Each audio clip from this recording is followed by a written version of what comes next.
Durante algunos domingos hemos estado hablando acerca de la mayordomía, específicamente la mayordomía integral, y aún más específico en cuanto a algunos principios básicos, fundamentales, esenciales de la mayordomía integral, que debemos, ¿no es cierto?, asumir como hijos del Señor. Cuando hablamos de la mayordomía, claramente nos referimos al hecho de que lo que consideramos nuestra vida, en realidad es algo que nos da el Señor. Lo que consideramos nuestras cosas, son cosas que nos da el Señor. Y nos las da para que las administremos correctamente, conforme a sus propósitos, conforme a su voluntad. En otras palabras, nosotros no somos los dueños de nuestra vida, sino que entendemos, aceptamos que Dios es el dueño de nuestra vida y de todo lo que tenemos y de todo lo que supuestamente poseemos. Por lo tanto, si Él es el dueño de nuestra vida, ¿verdad?, yo no tengo el derecho de vivir mi vida como a mí se me antoja. Y eso es algo que claramente va en contraste y en oposición al entendimiento, a la filosofía, ¿verdad?, al pensamiento que encontramos hoy en el mundo.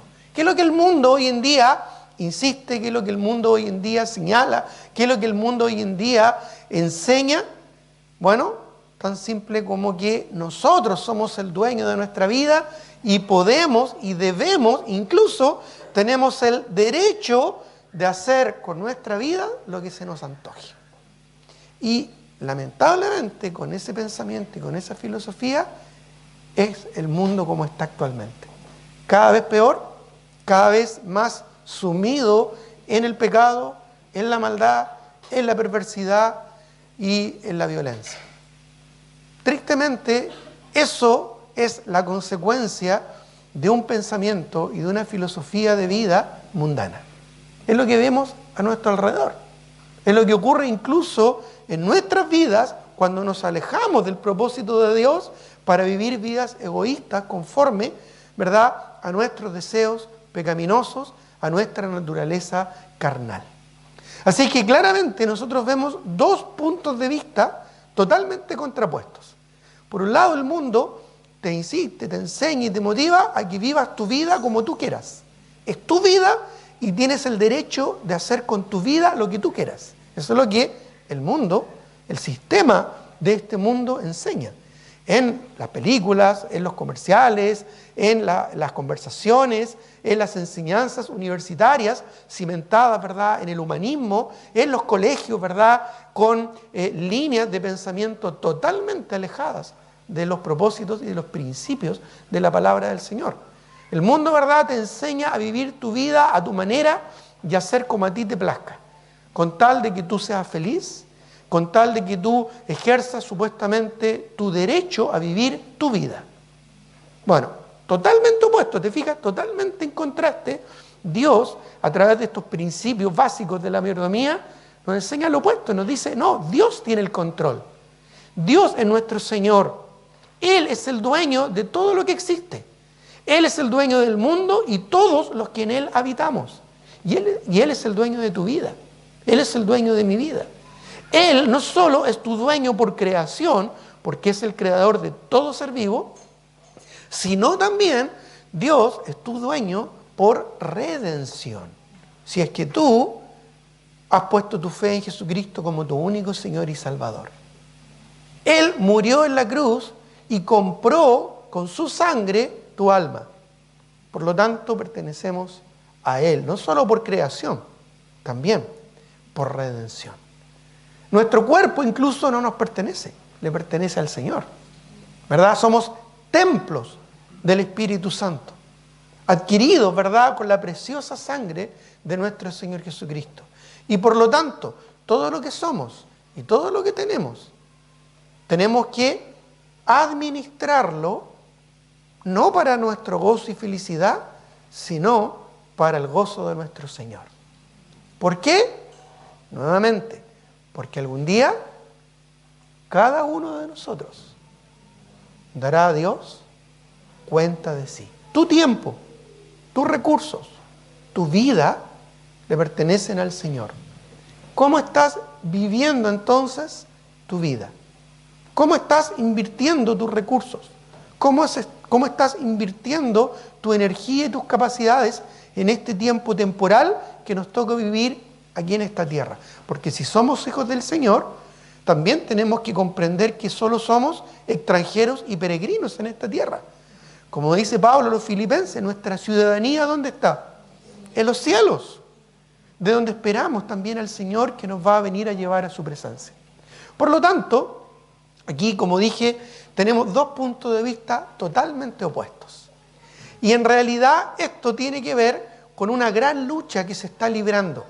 Y esta lucha no se está librando solamente en los campos estudiantiles, o en los colegios, o en los trabajos. Esta lucha se libra en nuestra mente. Uno de los aspectos fundamentales de la verdadera mayordomía bíblica es desarrollar una forma de pensar bíblica. ¿Ya? Hemos estado ya hablando de algunos principios básicos, cosas que normalmente no se enseñan porque se dan por entendidas. Y como no se enseñan, luego se olvidan. O a veces nos vamos moviendo, ¿verdad?, del centro de lo que Dios espera de cada uno de nosotros. Por ejemplo, hemos hablado de la importancia de esforzarnos por tener una administración fiel y responsable.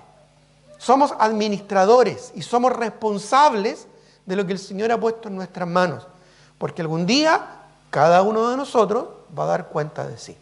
Luego también vimos que debemos volvernos al molde original, mantenernos en el molde original que Dios estableció.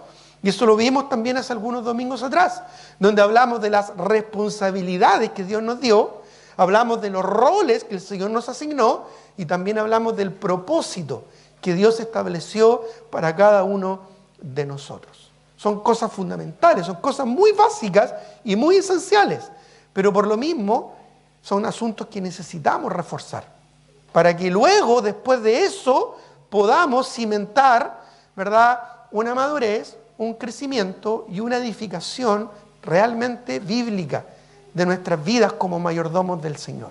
Son aspectos esenciales. Ya no se trata solamente que Dios quiere que administremos bien nuestra vida y nuestros recursos, sino más bien que entendamos lo que eso significa, asumamos lo que eso implica y por lo tanto vivamos conforme a ese enfoque de vida, a esa forma de vida, a esa cosmovisión de vida, a esa filosofía de vida, ¿verdad?, que luego va a ir ordenando cada decisión que vamos tomando en la vida y cada actitud que vamos asumiendo en el día a día. Así es que vamos a ver el día de hoy, en tercer lugar de esta serie de estudios que estamos haciendo sobre 7 principios básicos de mayordomía integral que nunca debemos olvidar. Vamos a hablar hoy de la importancia de desarrollar una forma de pensar bíblica, una forma de pensamiento bíblico. ¿Ya? ¿Por qué? Bueno, acabamos de leer un pasaje en el libro de Proverbios que nos enseña una gran verdad. Porque cuál es su pensamiento en su corazón, tal es él. Yo puedo establecer con claridad, y voy a establecer con claridad el día de hoy, que lo que hay en tu pensamiento es lo que determina tu vida y tu forma de vivir la vida. Y ahí está el gran problema, ahí está la gran lucha de la mayoría de los creyentes. Está no en sus manos, no en sus pies, no en sus ojos, no en su boca, y aún incluso más allá de su corazón, está en su pensamiento. Lo que hay aquí, lo que tú tienes como entendimiento de vida, es lo que finalmente determina tus acciones y tu conducta. Es lo que finalmente, de alguna manera, restringe o libera tu corazón. Sabemos que el corazón es engañoso y perverso, dice la palabra de Dios. ¿Quién lo conocerá? Pero lo que puede controlar, guiar o encaminar o encauzar tu corazón es tu pensamiento, tu forma de pensar. Por lo tanto, la verdadera lucha, la verdadera batalla de una vida piadosa está en la mente, está en tu forma de pensar. Si tu forma de pensar es bíblica, luego tu forma de vivir va a ser conforme a la Biblia. Pero si tu forma de pensar es mundana, o es carnal, luego tu forma de vivir va a ser mundana o carnal. Y por más que entiendas muchos de estos principios que estamos enseñando, nunca los vas a aplicar. O si los aplicas, al corto tiempo los vas a dejar. Porque finalmente lo que hay en tu mente es lo que determina tu conducta. Tal es el pensamiento del hombre, tal es él. O como señala el libro de Proverbios, porque cuál es su pensamiento en su corazón, tal es él. Entonces, para poder tener un fundamento claro de una mayordomía bíblica integral, necesariamente tenemos que hablar del pensamiento y la importancia de desarrollar una forma de pensar bíblica o un pensamiento espiritual, ¿verdad? No conformándonos al pensamiento terrenal de este mundo, sino transformándonos al propósito de Dios, para no estar justificando, ¿verdad?, o acomodando a nuestro propio parecer cosas que Dios exige de nosotros. Mira, acompáñame a Romanos capítulo 12, un pasaje bien conocido, ¿verdad? Romanos capítulo 12, versículo 1 en adelante. Y aquí claramente el apóstol Pablo desafía a los creyentes de la iglesia allá en Roma a transformar su entendimiento.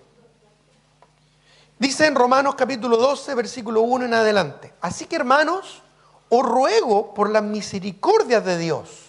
Ya, de los capítulos 1 al 11 viene desarrollando todo un argumento consecutivo sobre la pecaminosidad del hombre y cómo esa pecaminosidad lo condena. Y que no hay excusa.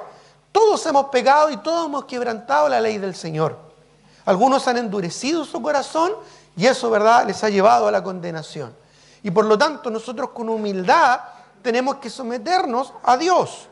Entonces llega el capítulo 12 ya para ir aplicando muchos de estos conceptos que él está transmitiendo a los creyentes en Roma y les dice: así que, en conclusión, hermanos, está hablando a creyentes, os ruego, está rogando al Señor por la misericordia de Dios, porque Dios es misericordioso y cada mañana son nuevas sus misericordias.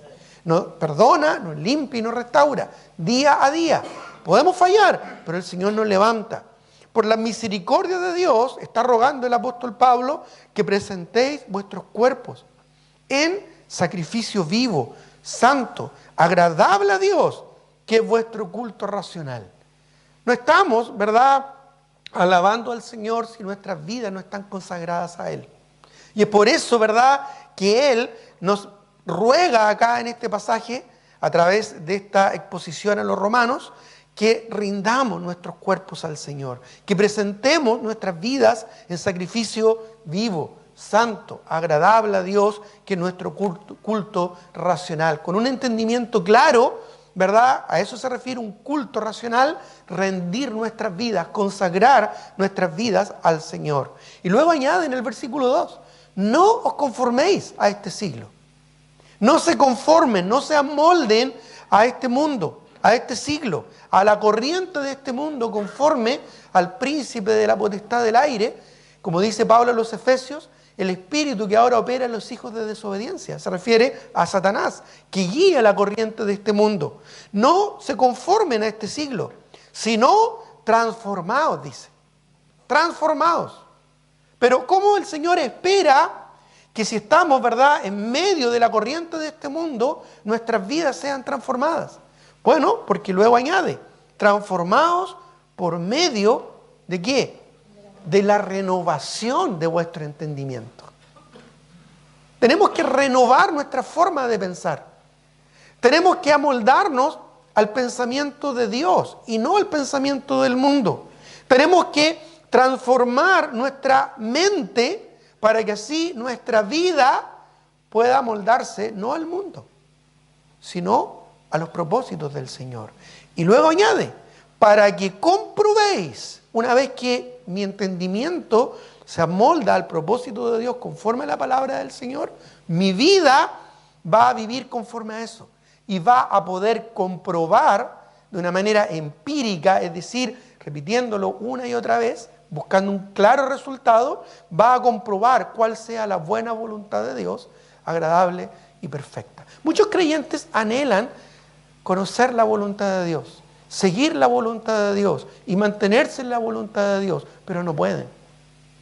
No pueden, fallan una y otra vez. Y la razón de esto es porque su pensamiento no está rendido al Señor. Porque su forma de pensar todavía es mundana. Entonces tienen la emoción inicial de buscar la voluntad del Señor, pero en el proceso se desaniman.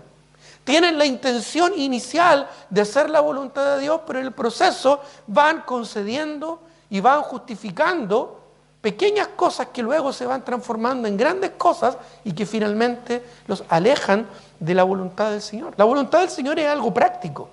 Es lo que Dios quiere, lo que Dios espera que nosotros hagamos, vivamos. Es lo que Dios quiere que nosotros obremos en esta tierra. La Biblia nos señala que no somos salvos por obras, para que nadie se gloríe. Pero sí somos salvos para andar en buenas obras. Es más, la palabra del Señor nos enseña, nos redarguye, nos corrige, nos instruye para que lleguemos a la madurez y estemos preparados para toda buena obra. Pero eso comienza no en tus manos y en tus pies. Incluso comienza más allá de tu corazón, comienza en tu mente. Cuando tu pensamiento es un pensamiento conforme a la voluntad de Dios y que es capaz de rendir tu corazón a los propósitos del Señor.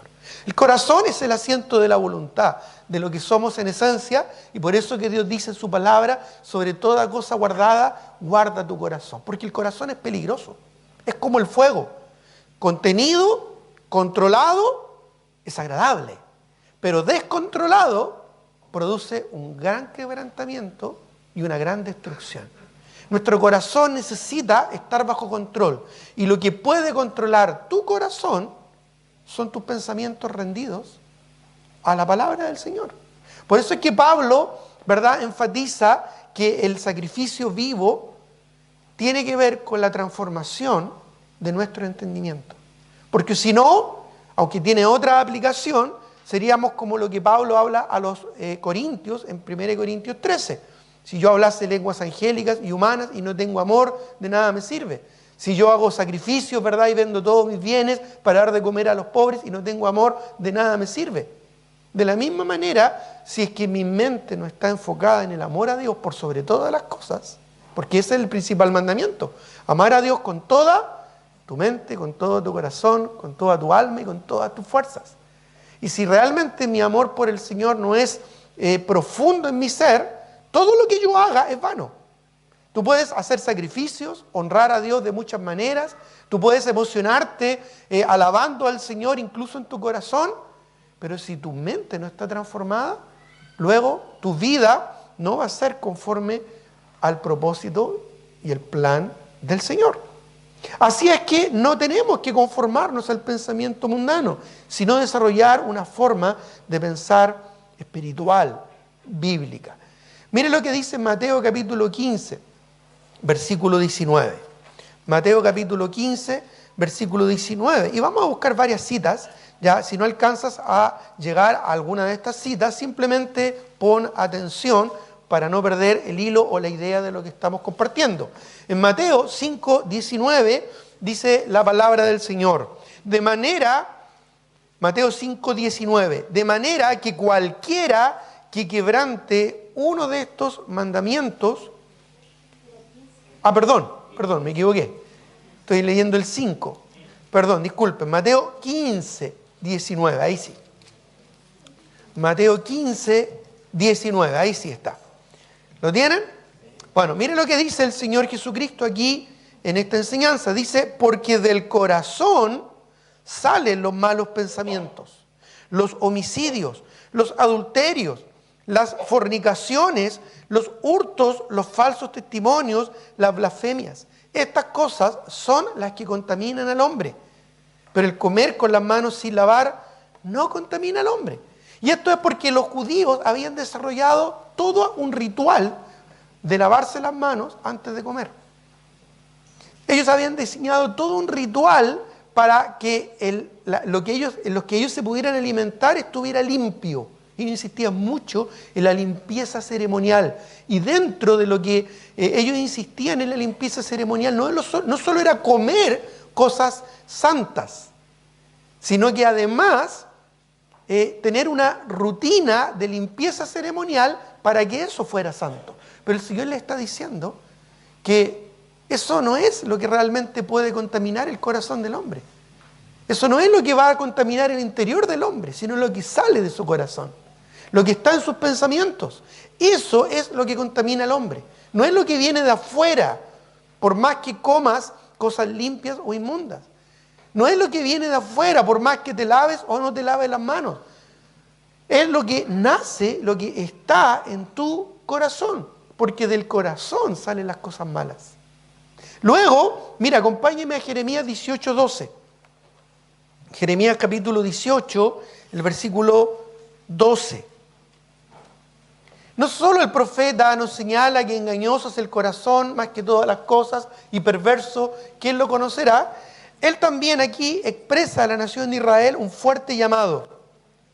Dice, y dijeron los israelitas que se habían apartado del Señor a su idolatría, y dijeron, es en vano, porque en pos de nuestros ídolos iremos, y haremos cada uno el pensamiento, miren lo que dice, de nuestro malvado corazón.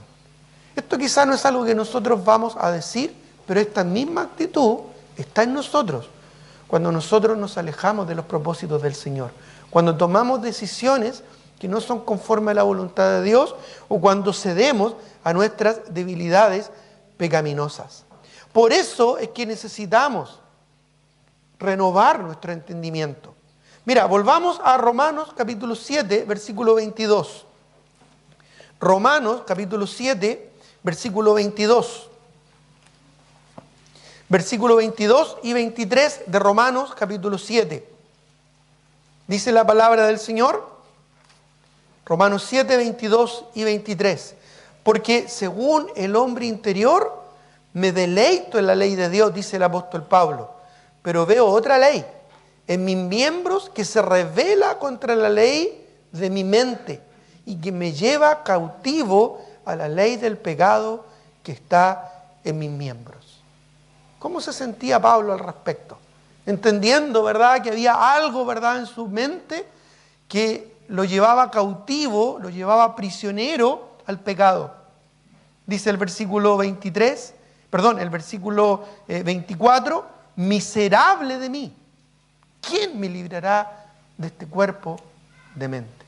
El pensamiento es rápido y muchas veces tratamos de justificarnos a nosotros mismos, pero finalmente nos puede llevar a la corrupción. Por esa razón es que la verdadera lucha de un creyente está en su mente. La verdadera lucha, la verdadera batalla de una vida piadosa está en la mente. Mira, saltemos ahora aquí en Romanos, ahora el capítulo 8, el versículo 5 al 9. Un poquito más adelante dice, porque los que son de la carne piensan ¿en qué? En las cosas de la carne. Pero los que son del Espíritu, ¿en qué piensan? En las cosas del Espíritu. Porque el ocuparse de la carne es muerte.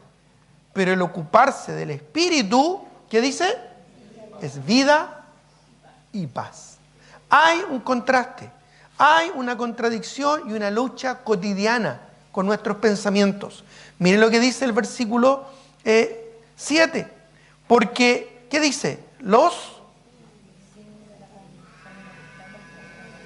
designios de la carne. Hay otras versiones, no sé si alguien tiene acá una Biblia Scofield. Hay otras versiones que lo traducen de manera diferente, como los pensamientos de la carne. Aquí lo traduce como los designios de la carne. Es lo mismo, es la forma de pensar. Dice, porque los designios de la carne son enemistad contra Dios. ¿Alguien encontró una Biblia Scofield? ¿O no? ¿Nadie la tiene ahí? Ya. Dice, los designios de la carne son enemistad contra Dios. ¿Por qué? Porque no se sujetan a la ley de Dios. Ni tampoco pueden. ¿Te fijas? Y luego el versículo 8. Y los que viven según la carne, no solo en la carne, sino según estos pensamientos carnales, no pueden agradar a Dios. Por más que tratemos, como los fariseos, como los saduceos, de hacer cosas para agradar a Dios, si nuestra mente no está enfocada en Dios, jamás vamos a agradar al Señor. Por eso dice el versículo 9, mas vosotros no vivís según la carne, sino según el Espíritu. Pero hace una salvedad. Si es que el Espíritu de Dios mora en vosotros. Es decir, si realmente somos hijos del Señor. Porque si no somos verdaderos creyentes convertidos por la gracia de Jesucristo, esto es locura.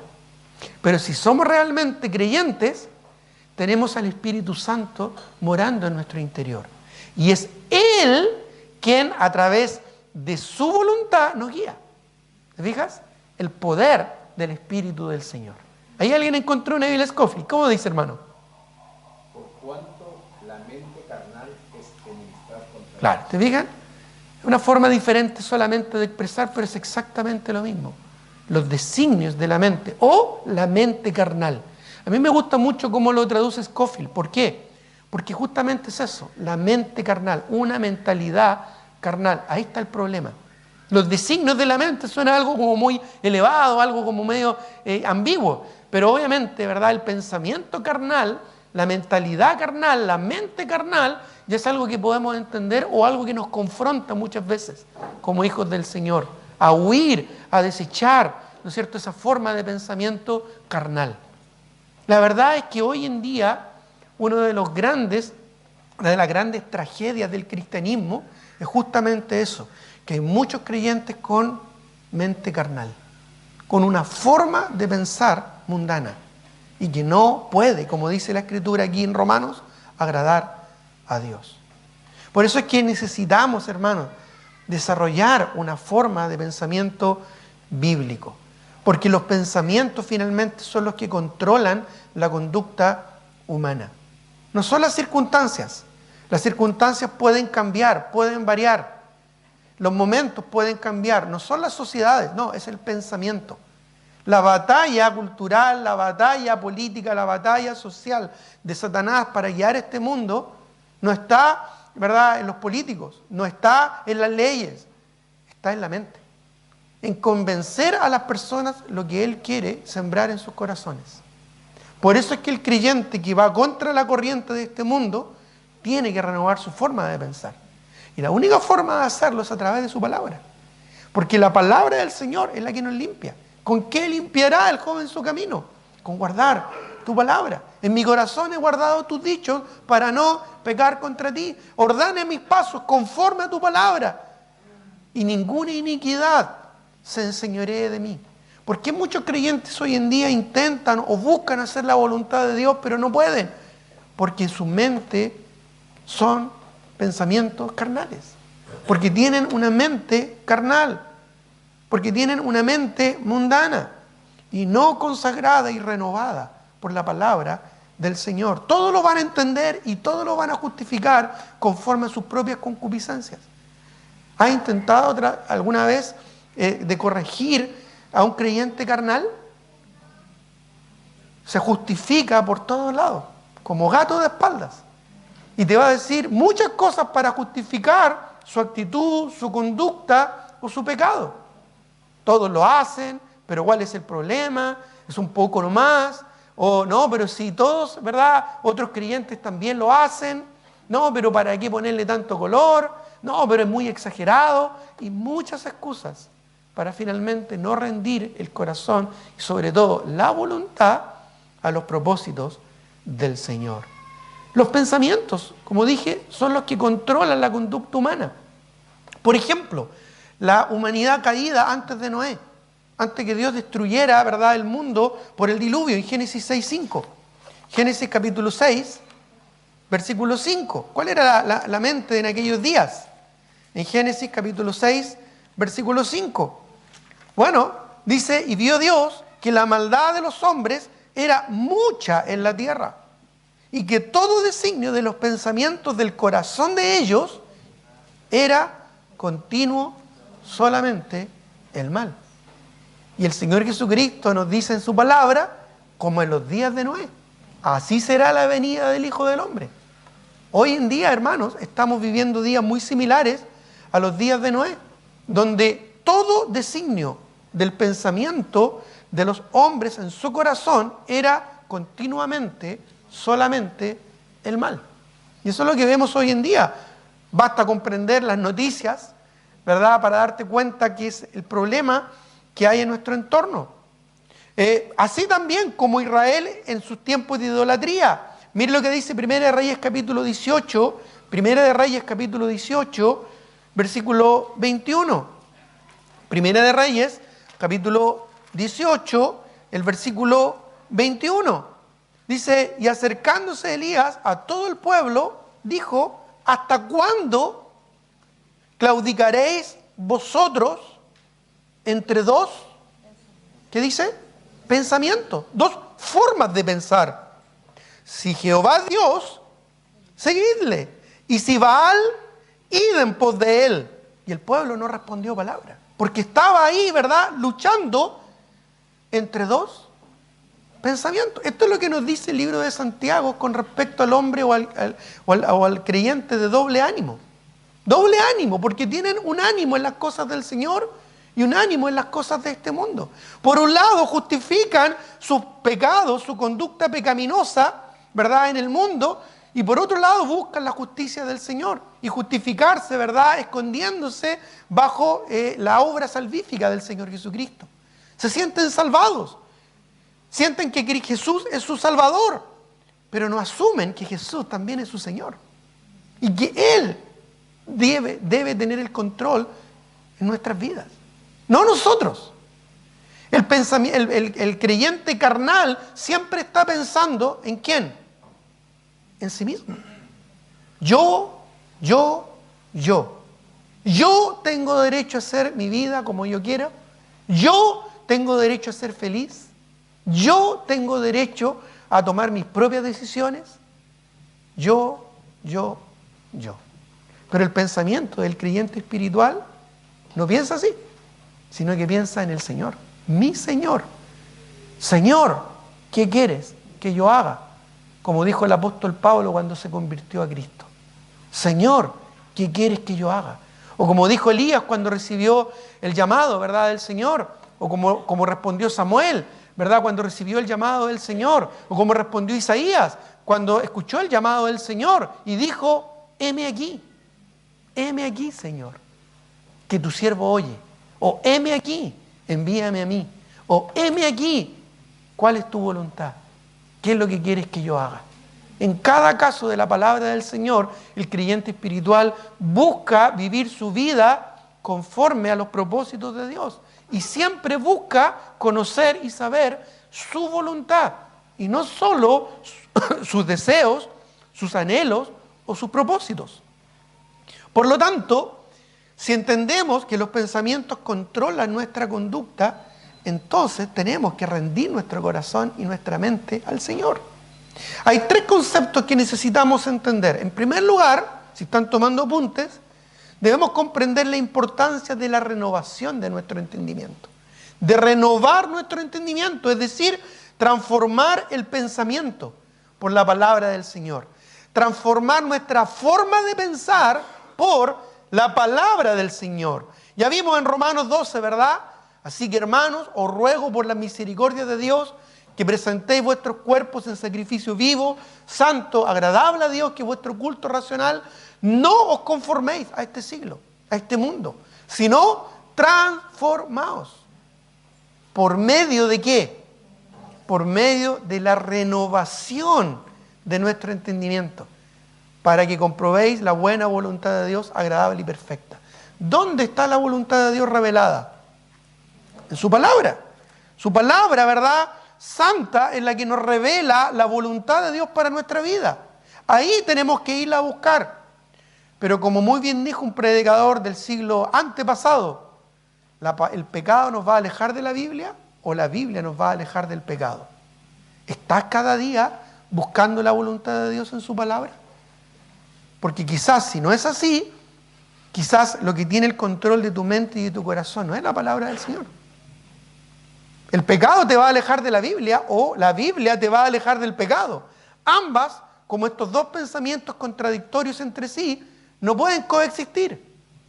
No pueden estar juntos. Porque si no, es lo que hace de una vida pusilánime y espiritualmente carnal y mundana. No podemos servir a dos señores, porque o amaremos a uno y menospreciaremos a otro. Estimaremos a uno o desecharemos al otro. El Señor lo dejó muy claro. Si queremos hacer la voluntad de Dios, debemos obedecerle. No todo el que me dice Señor, Señor, entrará en el reino de los cielos, dice, sino el que hace la voluntad de mi Padre que está en los cielos. Pero para que eso sea una realidad en nuestra vida, tenemos que renovar nuestro entendimiento, transformar el pensamiento por la palabra del Señor. Antes de Cristo, antes de conocer al Señor, cuando estábamos en este mundo condenado y perdido por el pecado, seguíamos la corriente del pensamiento mundano. Una forma de pensar muerta. Miren lo que dice Efesios capítulo 2, por favor. Efesios capítulo 2 nos habla de este cambio de vida que ocurre cuando llegamos a Cristo. Efesios capítulo 2, versículos 1 en adelante.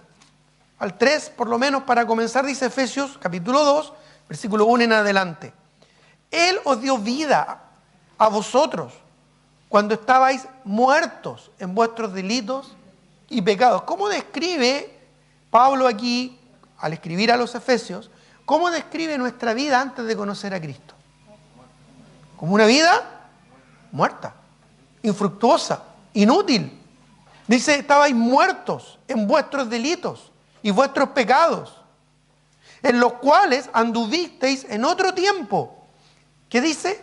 Siguiendo la corriente de este mundo, conforme al príncipe de la potestad del aire, el espíritu que ahora opera en los hijos de desobediencia, entre los cuales también todos nosotros vivimos en otro tiempo, en los deseos de nuestra carne, haciendo la voluntad de la carne y de los pensamientos, la voluntad de la carne y de los pensamientos, y éramos por naturaleza hijos de ira, lo mismo que los demás. ¿Me fijas o no? Éramos por naturaleza hijos de ira, lo mismo que los demás.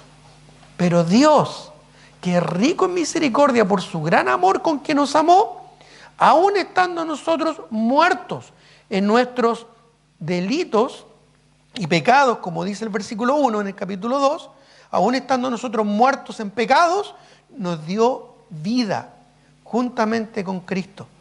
Por gracia sois salvos.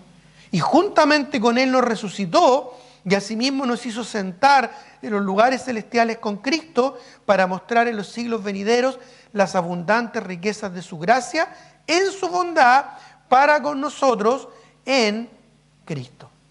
Pero ¿cuál era nuestra forma de conducta, nuestra forma de vida antes de conocer al Señor? Haciendo, dice, la voluntad de la carne y de los pensamientos. Y éramos por naturaleza hijos de ira. Seguíamos la voluntad de nuestra carne y la voluntad de nuestros pensamientos. Por eso es que el creyente debe renovar sus pensamientos y su entendimiento. Y por eso es que es tan importante leer y estudiar la Biblia todos los días. Porque todos los días el mundo nos quiere convencer de que quebrantar los mandamientos del Señor no es malo. Y eso comenzó hace muchos años atrás, allá en el Génesis, en el huerto de Edén, cuando el diablo, queriendo engañar a Eva y logrando su propósito, ¿verdad?, le dijo: con que Dios os ha dicho, ¿verdad?, con que Dios os ha dicho que no puedes comer de todo el árbol del huerto. Y ella le respondió: no, solamente de este, no podemos ni tocarlo. Y Satanás, mintiéndole, le dijo: no morirás, sino que sabe Dios que el día que de él comieres, serán abiertos vuestros ojos y seréis como Dios. Y ese es el problema. El pensamiento del mundo nos quiere transmitir, nos quiere enseñar que tú y yo podemos llegar a ser Dios. ¿Sabes por qué? Y esta es una forma de idolatría. Porque cuando tú dices: en mi vida, yo tengo el control, yo decido, yo hago con mi vida lo que yo quiero, la persona que se está sentando en el trono de tu corazón eres tú. Y eso es idolatría. Por eso, hermanos, es tan importante renovar nuestro entendimiento. Dije que iba a mencionar estos 3 conceptos que necesitamos entender. Primero que nada, tenemos que renovar nuestra forma de pensar, que es totalmente opuesta y diferente a lo que escuchamos hoy en día en el mundo. En segundo lugar, debemos someter nuestro entendimiento. Esto no es natural. Esto no es algo que ocurre de manera milagrosa de un momento a otro. Este es un proceso de santificación que dura toda la vida. Esto es algo que la palabra del Señor va a ir obrando en tu vida poco a poco, en la medida que tú vayas comprobando su voluntad. Comprobar significa poner a prueba, ¿verdad?, algo y repitiéndolo una y otra vez para ver si eso funciona. De la misma manera, nosotros somos transformados cuando nos habituamos a poner en práctica la palabra del Señor. Pero si yo no conozco la palabra del Señor, si yo no sé qué es lo que Dios me pide en su palabra, ¿cómo voy a obedecerla? Tengo que conocer los propósitos, los pensamientos y la voluntad de Dios. Por eso es que día a día necesitamos atender la palabra del Señor. ¿Cuántas veces comemos durante la semana? Nos alimentamos todos los días. ¿Por qué? No solo porque es un hábito, sino porque es necesario. Porque ahí nos nutrimos, ahí nos fortalecemos y ahí, ¿verdad?, tomamos lo necesario para la vida. De la misma manera, la palabra del Señor renueva nuestro entendimiento. Pero una vez que vamos a ella, tenemos que estar dispuestos a que la palabra nos transforme. Porque yo puedo conocer mucho de la palabra del Señor, pero no ser transformado por ella. Lo que le pasó a los judíos, a los fariseos y a los saduceos en los tiempos de Cristo. Y por eso es que el Señor Jesucristo los confrontó. ¿Y de qué manera los confrontó? Hipócritas, sepulcros blanqueados, que por fuera, ¿verdad?, se ven muy hermosos, pero por dentro están llenos de pudrición. Esa es la vida y la conducta de muchos cristianos hoy en día, que aparentan una vida piadosa, pero con sus hechos lo niegan. Porque todavía su mente y su forma de pensar es mundana y es carnal. Por eso es que necesitamos someter nuestro entendimiento. Esto no es algo agradable. Esto no es algo delicado. Esto no es algo fácil. Es una batalla espiritual. Es una guerra espiritual que combate en nuestros miembros. Necesitamos disciplinar el pensamiento a la voluntad del Señor. Mira lo que dice, o cómo lo describe más bien Pablo a los Corintios en 2 de Corintios capítulo 10. 2 de Corintios capítulo 10, por favor, el versículo 5. Busquemos 2 de Corintios capítulo 10, por favor. 2 de Corintios capítulo 10, el versículo 5. 2 de Corintios capítulo 10, versículo 5. ¿Lo tiene ahí? Dice la palabra del Señor: derribando argumentos y toda altivez. Y a propósito, solo para entender un poquito el contexto, para poder derribar, ya en el contexto de una batalla, de una guerra, para poder derribar al enemigo, necesitamos armas espirituales. Y dentro de esas armas espirituales que Dios nos concede está la palabra del Señor, está la oración, está el congregarse y el compañerismo cristiano. Y mire lo que dice, solo para tener el contexto, ¿verdad? El versículo 3. Dice: pues aunque andamos en la carne, en este mundo, no militamos según la carne. Militar significa pertenecer a una milicia, estar en un combate, en una unidad de combate. Dice el verso 4, porque las armas de nuestra milicia no son carnales, es decir, no son cosas, ¿verdad?, del mundo, sino poderosas en Dios para la destrucción de fortalezas. Y ahí tenemos la palabra del Señor, que es como un martillo que quebranta la piedra, como una espada que penetra hasta partir el alma, las coyunturas, los tuétanos, y discierne los pensamientos y las intenciones del corazón, como una espada de 2 filos. Entonces, Con eso en mente, leamos el versículo 5. Derribando argumentos y toda altivez que se levanta contra el conocimiento de Dios. Y mire lo que dice. Y llevando cautivo todo pensamiento, ¿a qué? A la obediencia a Cristo. El pensamiento carnal hay que someterlo. Y esto es por la fuerza. Y a través de las herramientas, de las armas espirituales que el Señor nos da, que son la palabra, la oración, el congregarse y la comunión entre los hermanos. Son armas espirituales poderosas para la destrucción de fortalezas. Pero el pensamiento no se va a someter fácilmente. Tengo que llevarlo cautivo a la obediencia. En una guerra, ¿qué es lo que es tomar a alguien cautivo? Prisionero. Pero ¿el prisionero se va a entregar fácil? No, hay que someterlo, ¿verdad? Y a esa es la palabra que utiliza el apóstol Pablo ahí cuando dice llevando cautivo todo pensamiento a la obediencia a Cristo. Es decir, forzando el pensamiento a la obediencia a Cristo. ¿Sabes? Hoy en día hay muchos énfasis y la gente se pierde en estos énfasis. Por un lado está el énfasis en la emoción y dejarse llevar por la emoción. Pero la emoción nace del corazón y el corazón es carnal, es mundano, es malvado, engañoso es el corazón y perverso más que todas las cosas. ¿Quién lo conocerá? El corazón, ¿verdad?, nos puede engañar. Por otro lado, ¿no es cierto?, las personas se van al otro extremo y al otro énfasis, a lo intelectual, a lo mental. Pero lo intelectual, el problema es que nuestro pensamiento también está corrompido por el pecado, al igual que las emociones, a pesar que las emociones no son malas, pero cuando están contaminadas por la maldad y por el pecado, ¿verdad?, pueden jugar en nuestra contra, de la misma manera que el pensamiento. El raciocinio de los filósofos o de los pensadores es tan carnal como la emoción, ¿verdad?, de los que buscan satisfacer sus gustos personales, porque está corrompido por el pecado. Por eso es que nuestros pensamientos tenemos que someterlos, de la misma manera que nuestro corazón y nuestros sentimientos tenemos que someterlos a la palabra del Señor, a la Escritura. Ahí está el concepto de llevar cautivo todo pensamiento a la obediencia a Cristo. No es solo lo que yo entiendo o quiero entender, no es solo lo que yo racionalizo o quiero sentir, es lo que Dios dice en su palabra.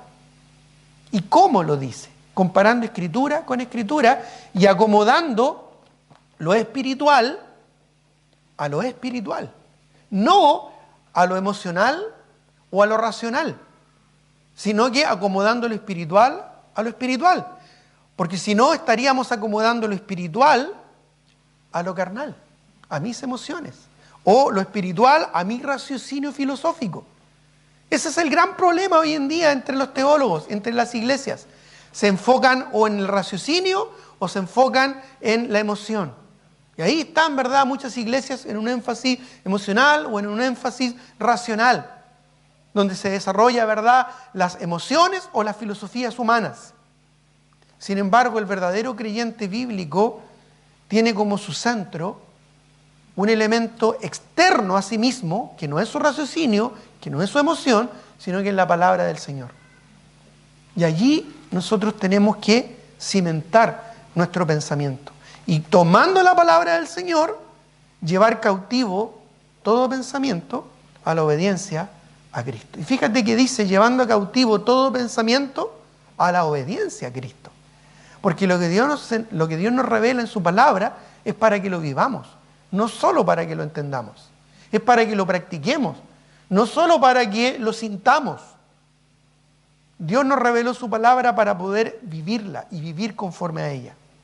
Y en tercer lugar, son tres conceptos: renovación del entendimiento, que es transformar el pensamiento a la palabra de Dios; sumisión del entendimiento, que es disciplinar el pensamiento a la voluntad de Dios; y luego finalmente desarrollo de un nuevo entendimiento, un entendimiento nuevo, transformado, que es establecer pensamientos y convicciones bíblicas permanentes.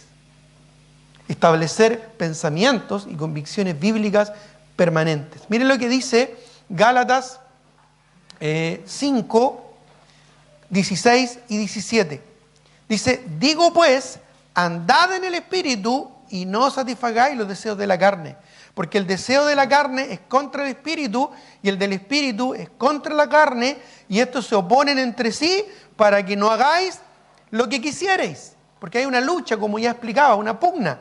Pero si sois guiados por el espíritu, no estáis bajo la ley. Y saltemos al versículo 24, por favor, de Gálatas 5, verso 24. Porque los que son de Cristo han crucificado la carne con sus pasiones y deseos. Y si vivimos por el Espíritu, andemos también por el Espíritu. Los que son de Cristo, dice, han crucificado la carne con sus pasiones y deseos. Ahora acompáñenme a Efesios 4:22. Efesios 4:22, el libro que viene a continuación. Efesios capítulo 4, el versículo 22, que dice: en cuanto a la pasada manera de vivir, despojaos del viejo hombre, que está viciado conforme a los deseos engañosos. Ese es el problema de la mente del mundo, que está viciada. ¿Sabes lo que es un vicio?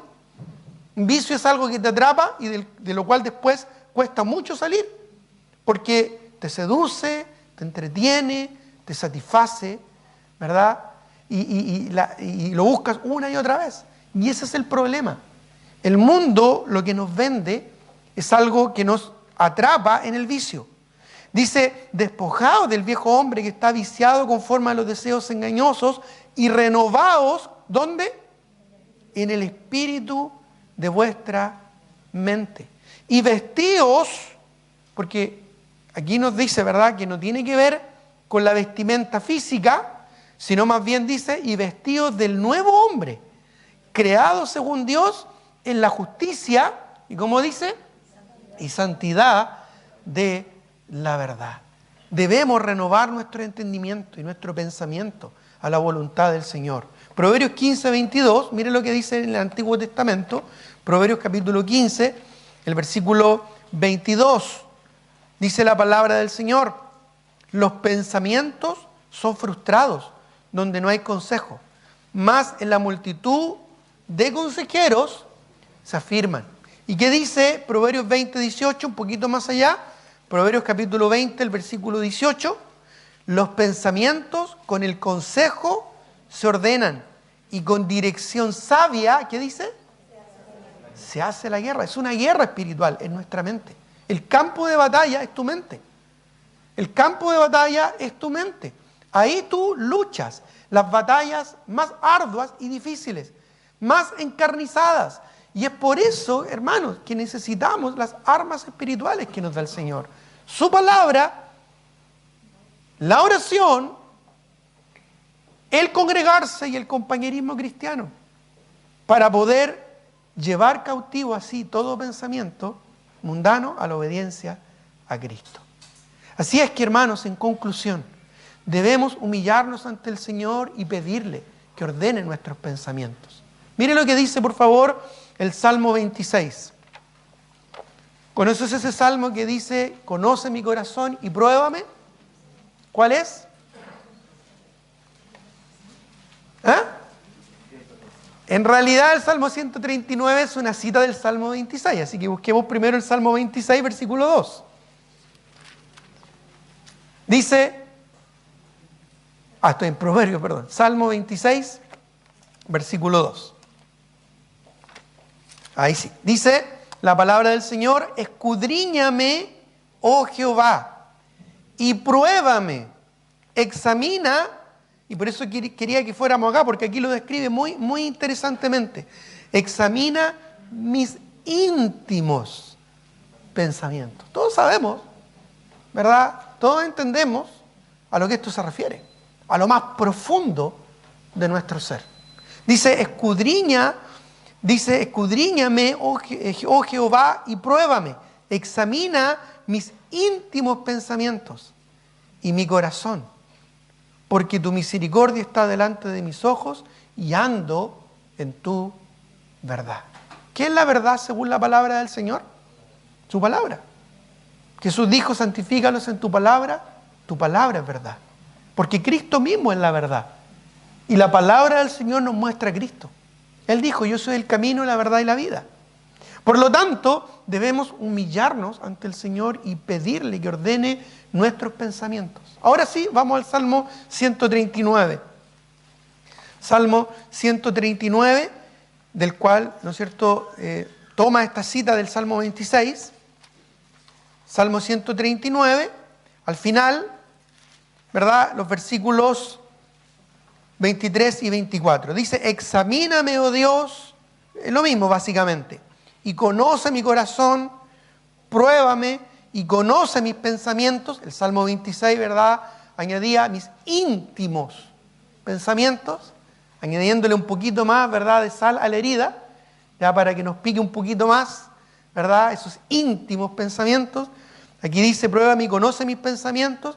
Y el verso 24 dice: y ve si hay en mí camino de perversidad. Y luego añade: y guíame en el camino eterno. El Salmo 26 hablaba de andar en la verdad. Aquí habla, ¿verdad?, de ser guiados en el camino eterno. ¿Y cuál es el camino eterno que tenemos hoy en día en este mundo temporal? ¿Cuál es el camino eterno? Su palabra. Su palabra. Cristo dijo: el cielo y la tierra, pero mis palabras no pasarán. Eso es lo que nosotros tenemos hoy en día aquí en este mundo. Tenemos a Cristo en nuestro corazón, que es Dios, por supuesto, pero Él nos dejó algo práctico: su palabra. Guíame en el camino eterno, literalmente está diciendo: guíame en el camino que me has dejado para transitar en esta vida. Y ese camino, hermano, está en su palabra. Está en su palabra. Cristo es el camino también, la verdad y la vida. Pero a través de su palabra somos conformados a la imagen de Cristo. El Señor no solo nos dejó un concepto ambiguo cuando nos dijo que teníamos que seguir en su camino, sino nos dijo: sigan mis pisadas.